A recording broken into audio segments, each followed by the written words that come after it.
ये प्रेमानंद जी महाराज बार बार क्यों कहते रहते कि नाम जपो नाम जपो? चलो इसके पीछे के कारण का खुलासा करता हूँ, लेकिन उससे पहले मेरा आपसे एक सवाल ये है कि सबसे सर्वश्रेष्ठ युग कौन सा है? हरिश्चंद्र का सतयुग, राम जी का त्रेता युग, कृष्ण का द्वापर युग, या हम पापियों का कलयुग? सबसे सर्वश्रेष्ठ है कलयुग। और ये मैं नहीं कह रहा हूँ, बल्कि ये कहना है महर्षि वेद व्यास का।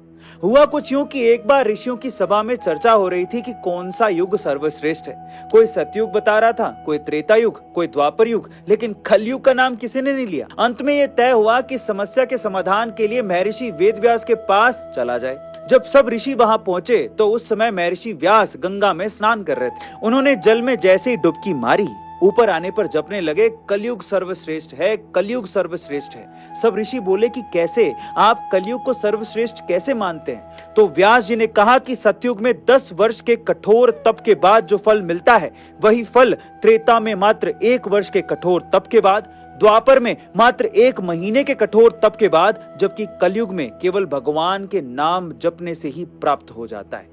इसीलिए कलयुग ही सर्वश्रेष्ठ है। और इसीलिए प्रेमानंद जी महाराज बार बार कहते हैं कि नाम जपो नाम जपो, सिर्फ नाम ही जप लो, भली बेमन से जपो, लेकिन अपने इष्ट का नाम जरूर जपो, आप तर जाओगे।